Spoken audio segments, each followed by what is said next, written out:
E aí, muito boa noite, Minas Gerais. Boa noite, telespectadores e telespectadoras do Brasil das Gerais. Gente, o câncer de próstata é a segunda causa de mortes em homens. É superado apenas pelos tumores de pele, uma curiosidade, né? E os dados são do Instituto Nacional do Câncer. Olha só, 1 em cada 6 homens com idade acima de 45 anos pode ter a doença e não saber disso. Dados da Sociedade Brasileira de Urologia, ok? Na fase inicial, a evolução pode ser silenciosa, pode não aparecer sintoma nenhum. A questão do preconceito, tem que acabar com isso, né, gente? Perder o medo dos homens, precisa de perder medo do exame do toque. Então, a principal atitude a ser tomada é a prevenção, não tem outra. Então... O preconceito é inevitável, né? Qualquer que seja a forma com que ele se expresse, ele está revelando o outro lado do ideal. Né? Ele revela o lado do medo, o lado da insegurança, o lado da questão do próprio diagnóstico, a questão que pode vir com o diagnóstico. Então, é inevitável, ele é inerente ao ser humano. Pois é, agora, mas se luta... À medida que se informa, isso se torna diferente. Com preconceito ou sem preconceito, vai lá e faz o exame, né? Porque a partir de que idade? Mas 43 anos não está muito novo para câncer de próstata? Não, cada vez isso está acontecendo mais frequentemente.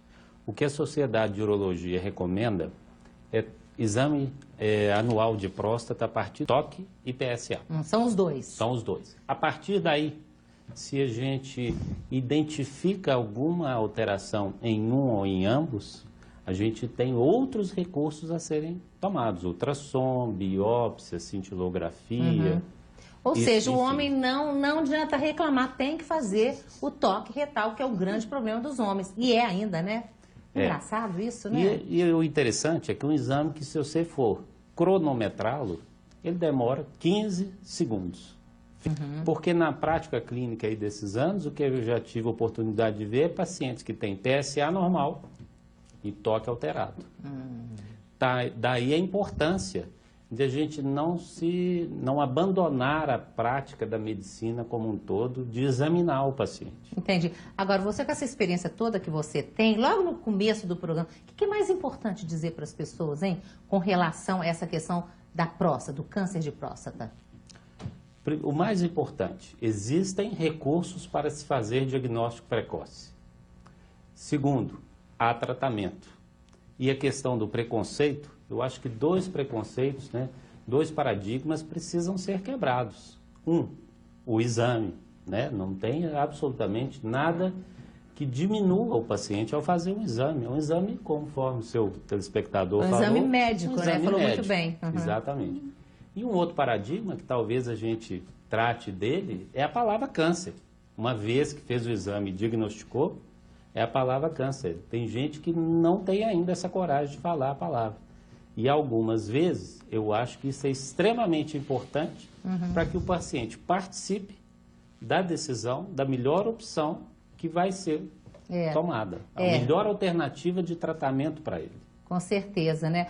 E você, quando você recebeu o diagnóstico, que você... Primeira coisa, você custou fazer o exame? Nunca tinha ido ao médico fazer, não. Você foi com quantos anos? 46. Você foi com 42. Tava na idade boa, né? O que te deu, assim, a luz que eu vou procurar um urologista e vou fazer o exame? Não, a gente joga um futebol no final de semana, então, lá no América, no Clube do Clã, então, foi logo quando tinha morrido aquele jogador do São Caetano, né? Sim. Então, preocupação, eu fui no cardiologista, né? Aí, fiz todos os exames, saúde boa e tal, o cara me parabenizou. E perguntou se eu tinha ido no urologista. Eu falei, não tem nada.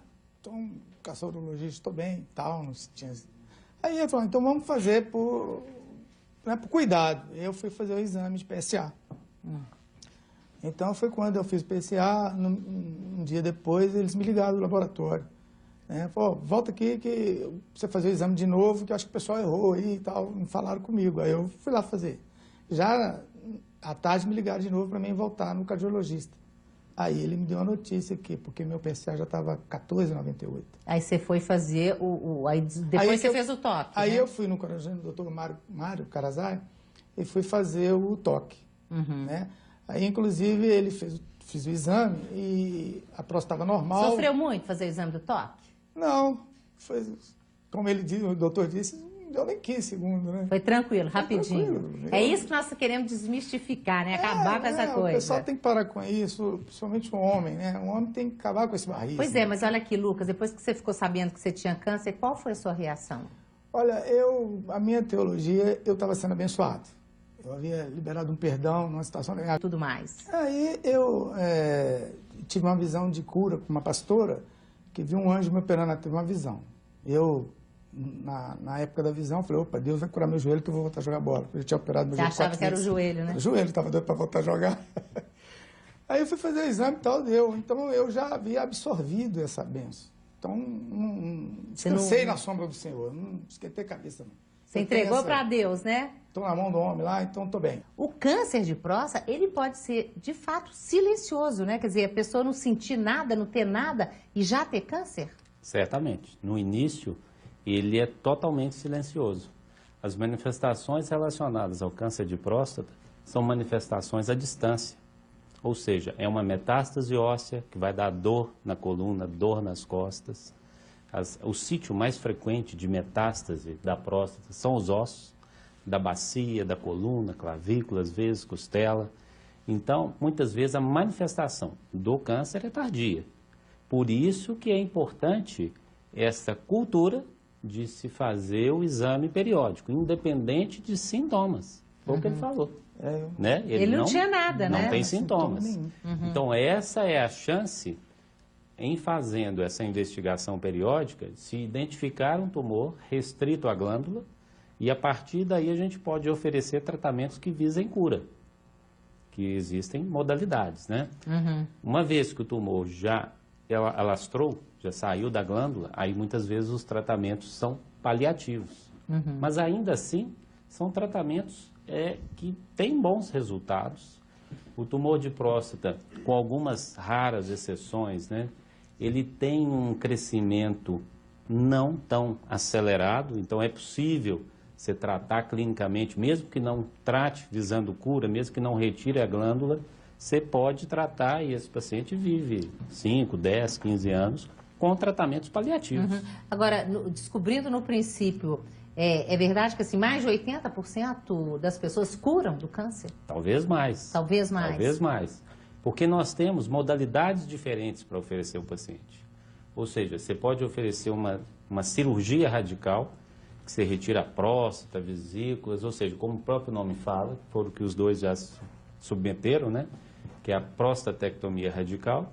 Tem a opção da radioterapia, que existem basicamente duas modalidades de radioterapia, que é a radioterapia externa e uma radioterapia que você implanta sementes no interior da próstata, que é uma modalidade de radioterapia, mas se chama bracterapia. Então, para cada caso, a gente tem opções de oferecer. Agora, eu já vi muito homem falar assim, eu fiz a cirurgia, mas não precisou de tirar a próstata toda, tirou só um pedaço. Existe isso? Existe. Mas essa cirurgia, na maioria das vezes, ela é indicada para uma doença benigna, que se chama hiperplasia benigna da próstata. Ah, tá. Esta, sim, causa sintomas frequentemente. A pessoa não urina bem, acorda à noite para urinar, com um jato fraco, uma sensação de esvaziamento incompleto da bexiga. De manhã, quando chega no vaso para urinar, tem que fazer força para iniciar a micção. À medida que está urinando, o jato se interrompe, ele senta no vaso, faz mais força. Então, estes são sintomas de alterações benignas da próstata. E que muitas vezes o tratamento é essa cirurgia por via endoscópica. Entendi. Ok, daqui a pouquinho nós vamos falar mais aí, Marisa, falar como é, né?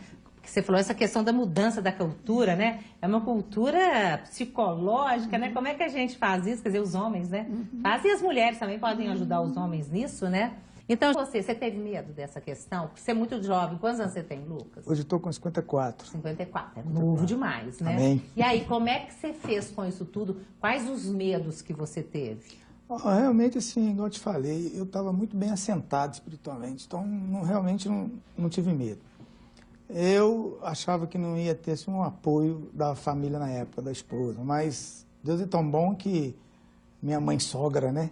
E a esposa na época também, o filho. Então, os fatores que ele citou aqui, a família é super importante. Não tem assim... Gente, é fundamental. A gente precisa de apoio sempre, em qualquer situação, e o né? estado de espírito, né? Eu sou abençoado que eu tenho a minha não sou de paz, então não sou de esquentar com nada. Então isso somado isso tudo a isso... Isso é fundamental, né? Quer dizer, isso, né, Marisa? Você, a pessoa dá conta, fica mais serena e tudo. Quer dizer, é sempre bom, né? Estou achando muito importante as pessoas terem chance de falar esse outro lado, né? Achei muito interessante, né? Você poder dizer que as pessoas têm medo de dizer aquilo que é difícil, né? Porque não é bem-vindo, né? É bonito só o bonito. Ah, pois é, mas faz parte da vida, né, faz parte da vida e a riqueza que está sendo, né? O depoimento de cada um aqui. Com certeza. Eu tive até uma passagem interessante dessa tranquilidade de espírito que é bom, que quando a moça foi buscar o paciente, né, no quarto, eu estava fazendo uma algazarra danada lá no quarto, e ela me perguntou quem é que era o paciente, né? Eu gosto muito da testemunha. Ela falou, sou eu. Mas você vai operar de uma cirurgia tão...